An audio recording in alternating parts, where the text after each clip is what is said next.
Bonjour à tous, aujourd'hui je vais vous parler de la magnifique robe de mariée du 19e siècle de la première reine de Belgique. Louise Marie-Thérèse Charlotte Isabelle d'Orléans est née en 1812 en Sicile. Son père était Louis-Philippe Ier, roi des Français, et sa mère Maria Amalia de Naples, princesse de Naples et de Sicile, duchesse d'Orléans. En 1832, elle est mariée à Léopold Ier, condition pour que la France le reconnaisse comme premier roi des Belges. La mariée déclara ouvertement son opposition à un tel mariage politique, s'estimant victime d'un avenir douloureux, car elle n'aimait pas du tout le marié, le roi veuf avait 22 ans de plus qu'elle. Néanmoins, la cérémonie a lieu au palais de Compiègne des rois de France, et les festivités du mariage se déroulent à Paris, en 8 jours. Le couple se rendit ensuite en Belgique où, peu après le mariage, Léopold se rapprocha de sa jeune épouse. Elle trouva en lui un époux romantique et très attentif. Bien que l'amour ne soit jamais venu entre eux, ils réussirent à se lier d'amitié. Mais ce n'est pas de cela qu'il s'agit. Je vous propose de regarder de plus près la robe de mariée de Louise Maria, car elle vaut la peine d'être regardée de plus près. En l'occurrence, il s'agit d'une gravure tirée de l'album de la reine Victoria et du prince Albert. La mariée s'apprête à monter les marches. Elle porte une robe et un voile, et ses cheveux sont bouclés et épinglés sur les côtés selon la mode de ces années-là. Pour les coiffures féminines à en juger par l'image ci-dessus, la robe était blanche. Le blanc n'était pas encore une couleur de mariage à l'époque.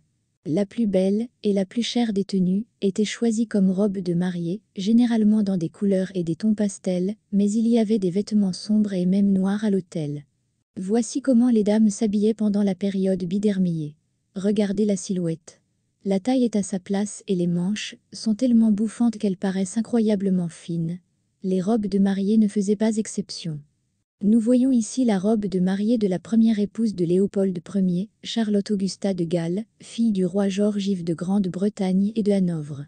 Leur mariage a eu lieu en 1816. À cette époque, la mode féminine entame une lente transition entre le style empire et le style bidermier, et la taille des vêtements féminins va bientôt commencer à s'abaisser pour retrouver sa position naturelle. Mais le style empire continue de régner en maître dans les tenues de Charlotte. Voici comment cette tenue incroyablement chère et précieuse est décrite dans les documents du musée. La robe était un lamé d'argent sur un filet fin, sur une robe d'argent brodée en épaisseur, avec un ourlet brodé de coquillages et de fleurs d'argent. Le corsage et les manches s'harmonisaient et étaient élégamment garnis de dentelle de Bruxelles. La robe était en tissu argenté doublé de satin blanc, avec une bordure brodée s'harmonisant avec la broderie de la robe, et fermée sur le devant par une magnifique agrafe en diamant. En 1834, il existait déjà de telles robes de mariée. La première chose qui attire l'attention, ce sont les épaules plus fermées, bien que l'on puisse voir dans les robes habituelles des nus et des changements de coiffure, mais la silhouette est restée la même. À cette époque, les mariés avaient l'habitude de compléter leur tenue avec des boutons d'orange artificiels.